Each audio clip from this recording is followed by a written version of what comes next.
let us have our first activity. Okay, so let me read the direction. Read and examine the infographics provided below. We have here what we call infographics. I know that you are familiar with this one. So just look at it first. We have here open spaces, sacred places in urban environments. Okay, another one, infographic here. Never ever say mean words out of anger.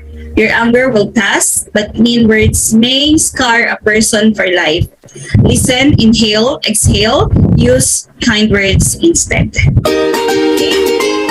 So look at the picture and the words or the texts in it. And we also have here this one. Okay. So this is one of the infographics used in our school. Okay, so we have 3 infographics here. And my first question is, Hello mga Kaniya Hope! Welcome back to my channel, Your Classroom. Kumusta? I hope that you're all okay and in good condition.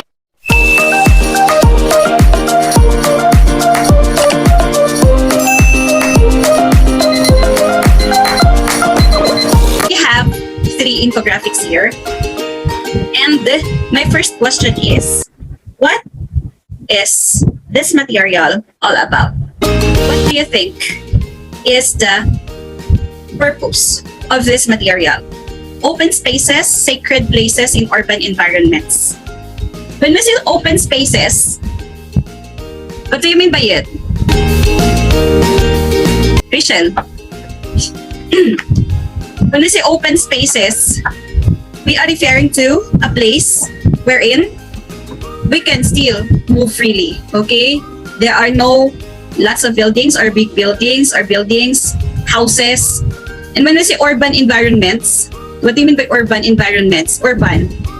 We have urban and rural, right? So when we say urban environments or urban place, we are referring to what kind of place? Place where there are lots of houses and buildings. Okay? So open spaces, sacred places in urban environments. So it just means that we really need open spaces, okay? Or particularly in some of our urban places. Okay? So it plays important role, okay, in our daily lives. Okay, so let us have the next picture. Never ever say mean words out of anger. Your anger will pass, but mean words may scar a person for life. So listen, inhale, exhale, use kind words instead. Okay, so this is very important, particularly if we are at the peak of our emotion. Okay, so we need to think first before saying words to our fellow men. Okay, so when we say mean words, they scar, okay, a person for life. So when you look at this picture carefully, okay, so it hurts somebody. Mean words hurt somebody. So we need to be very careful. Also have here another one, safety protocol in COVID-19. So these are some, we call this one, reminders, okay, for us to follow during this time of pandemic. So these are examples of infographics. So these are multimodal texts with multimodal elements. Okay. Another question: what elements make up the given material? So if you are going to look at carefully or analyze carefully these pictures, there are some elements, okay, that you can see in each one of them. Okay, for this one, what are the elements that you can see here for the first infographic? In our first infographic, we have this one, the texts. Okay, the text. And we also have the images or the pictures. Okay, so these are only some of the examples of the multimodal elements that we are talking about. Every multimodal text, okay, has this what we call multimodal elements. That we have the text, we have the images or the pictures, and sometimes they also possess this audio. Okay? For this one, again, we have the text and the picture for the image. And we also have this one, the image and the text. Okay? So next question. What if, one of the elements in this infographics have been removed? Okay, do you think will it affect the message? Okay, the message of this infographic. Like for example, I have removed this one, the image here, and only the text will stay. Okay, so what do you think this one or the message, of this infographic will be affected if one of these elements have been removed? Rachel, yes or no? Shay and Rachel? Pakiulit nga po yung question. My question is, if ever I will remove one of these elements, diba I have mentioned that every infographic, has these elements. These elements are the image or the text. Sometimes we have audio. Okay, so if ever I will remove, one of these elements, like for example, the text here, in this infographic, I will remove the text. Only this picture ang naandyan. What do you think the message of this infographic will be affected? Yes po. Message ba? Will it be hard for you to analyze without the words in it?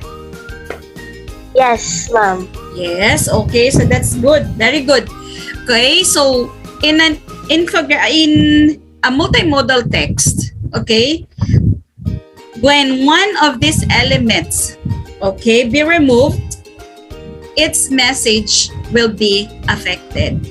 Okay, so when we say multimodal text, this element should stay, intact. Okay, the text, the image, as well as the audio. Okay, so what do you think will happen if an element or two are omitted? Okay, so we're already answered. The message will be, or the way we perceive its message will be affected. It will be very hard for us to analyze, that particular multimodal text. Okay, the way information is presented greatly affects the manner it is perceived. Okay, so that is what I am talking about. Okay, so the way it is presented, like for example, one of the elements is being omitted or removed, it will affect the way we perceive the meaning of this particular multimodal text. Okay, so let us have this activity. How familiar are you? Okay, with the sample material presented above, let us find out how familiar are you with the other types of text like this. Okay, a total of 10 different materials are hidden in the word search puzzle that follows. So find them. Okay, so we already have given one example, which is an infographic. And what do you think are the other examples of multimodal texts? Please look at the puzzle carefully. Look at the puzzle. And then you can see there 10. Okay, 10 different examples of multimodal texts. Okay, so let me give you one example. We have here this one, slideshow. Okay, slideshow. What else? Story po, story. Story what? Storyboard po. And storyboard. So we have storyboards. What else? What else? Slideshow, storyboards. We have this one. Web page. Yeah. Web Web pages. Okay, web pages. What else? do also have this one, documentaries. Okay? Documentaries, slideshow, web pages, storyboards, what else? What else? We have here this one. Firstly, this one, posters. Okay? We have posters. So these are examples of multimodal texts. Slideshow, web pages, documentaries, we have storyboards. What else? Posters. We do also have brochures. Can you see the brochures? Brochures. Okay, so those are examples of these multimodal texts. Okay, so what is a multimodal text? How can you say that a particular text is a multimodal, is considered to be a multimodal text? Okay, so kindly watch this one. Mga ka-Near Hope, you are very welcome to join and be part of Sheila Espiliardo Estadilla family.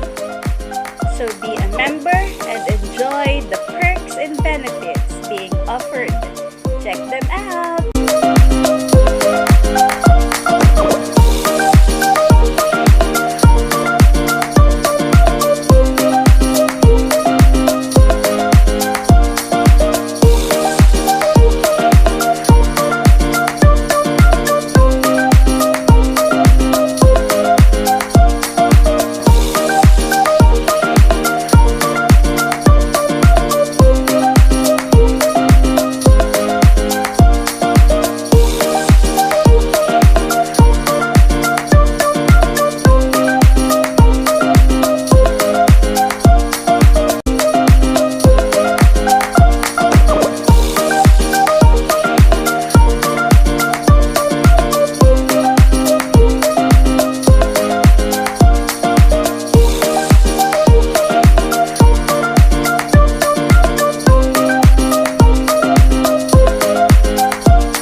Thank you in advance and God bless!